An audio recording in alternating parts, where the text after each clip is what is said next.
ನನಗೆ ಏನಕ್ಕಾಗಿ RSSನ ಅವರು ಟಾರ್ಗೆಟ್ ಮಾಡ್ತಾ ಇದ್ದಾರೆ ಅಂತ ನನಗೆ ಅರ್ಥನೇ ಆಗಲಿಲ್ಲ. ನನಗೆ ಗೊತ್ತು ಪ್ರಿಯಾಂಕ ಅರ್ಥ ಆಗಿಲ್ವಾ? ಅಲ್ಲಲ್ಲ, ನನಗೆ ಅವರ ರಾಜಕಾರಣ ಅರ್ಥ ಆಗಿದೆ. ಏನು ಅಂತಂದರೆ ಇವತ್ತು ನೋಡಿ, ಖರ್ಗೆ ಅವರಿಗೆ ಮುಖ್ಯಮಂತ್ರಿ ಆಗೋದಕ್ಕೆ ಅವ್ರ ಟೈಮ್ ಬಾರ ಆಗೋಗ್ಬಿಡ್ತು.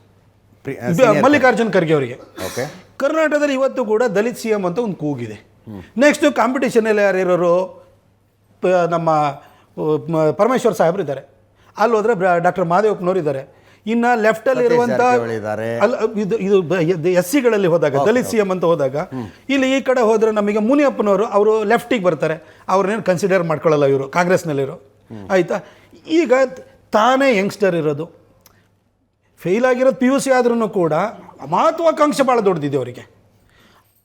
ಇವರು ನಾನು ಏನಾದ್ರು ನೆಕ್ಸ್ಟ್ ಆಗಬೇಕು ಅಂದರೆ ಇವಾಗೇನೋ ಫಸ್ಟ್ ಸ್ಟೆಪ್ ಏನು, ಒಂದು ಅರ್ಧ ದಾರಿಗೆ ಹೋಗ್ಬೇಕಲ್ಲ.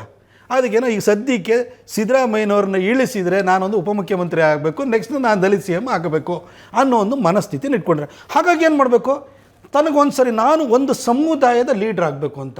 ಇವತ್ತು ರಾಜಕಾರಣದಲ್ಲಿ ಏನಾಗಿದೆ, ಅನ್ಫಾರ್ಚುನೇಟ್ಲಿ ಯಾರನ್ನಾರು ನೋಡಿ, ಇವಾಗ ಒಬ್ಬನ್ನ ನೋಡಿದ್ರೆ ಒಕ್ಕಲಿಗ ಸ್ಟ್ರಾಂಗ್ ಮ್ಯಾನ್ ಅಂತ ಮೀಡಿಯಾದಲ್ಲಿ ನಾವೇ ಹೇಳ್ತೀವಿ. ಅವನು ಎಲ್ಲರೂ ಪ್ರತಿನಿಧಿಸೋನಲ್ಲ, ಒಕ್ಕಲಿಗರ ಪ್ರತಿನಿಧಿ, ಲಿಂಗಾಯತ್ ಸ್ಟ್ರಾಂಗ್ ಮ್ಯಾನ್ ಅಂತಲೇ ಹೇಳ್ತೀವಿ. ಇವತ್ತು ಮಸಿ ಆಫ್ ಏನೋ ದಲಿತ್ಸ್ ಅಂತಲೇ ಹೇಳ್ಬಿಡ್ತೀವಿ ನಾವು.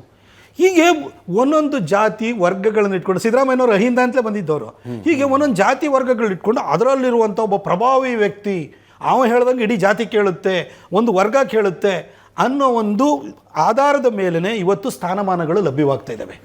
ಸಮಾಜವನ್ನು ಒಟ್ಟಿಗೆ ತಗೊಂಡು ಹೋಗುವಂತಹ ನಾಯಕರುಗಳನ್ನು ಕೇಳ್ತಾ ಇಲ್ಲ. ಇವತ್ತು ಒಂದು ಸಮಾಜವನ್ನು ಪ್ರತಿನಿಧಿಸ್ತಾನೆ, ಅವನು ಹೇಳ್ದಂಗೆ ಇಡೀ ಸಮಾಜ ಕೇಳುತ್ತೆ ಅಂಥ ಸ್ಥಾನ ಯಾರಿಗಿದೆ ಅವರಿಗೆ ಕುರ್ಚಿನ ಕೊಡುವಂಥ ಕೆಲಸ ಆಗ್ತಾಯಿದೆ.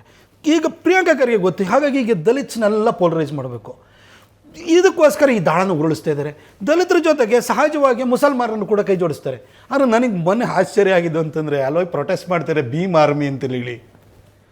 ಅಲ್ಲ, ಭೀಮ್ ಆರ್ಮಿ, ಅಂಬೇಡ್ಕರ್ ಅವರ ಹೆಸರು ಇಟ್ಕೊಂಬಿಟ್ಟು ಭೀಮ್ ಆರ್ಮಿ ಅಂತಲೇ ಹೇಳ್ತಾರಲ್ಲ. ಅಂಬೇಡ್ಕರ್ ಬರೆದಿರುವ ಥಾಟ್ಸ್ ಆನ್ ಪಾಕಿಸ್ತಾನ ಒಂದು ಓದಿಬಿಟ್ರೆ ಅಲ್ಲಿ ಪಕ್ಕದಲ್ಲಿರುವಂಥ ಸಾಬ್ರುಗಳನ್ನು ಫಸ್ಟ್ ಇವ್ರು ಒದ್ದೋಡ್ಸೋರು.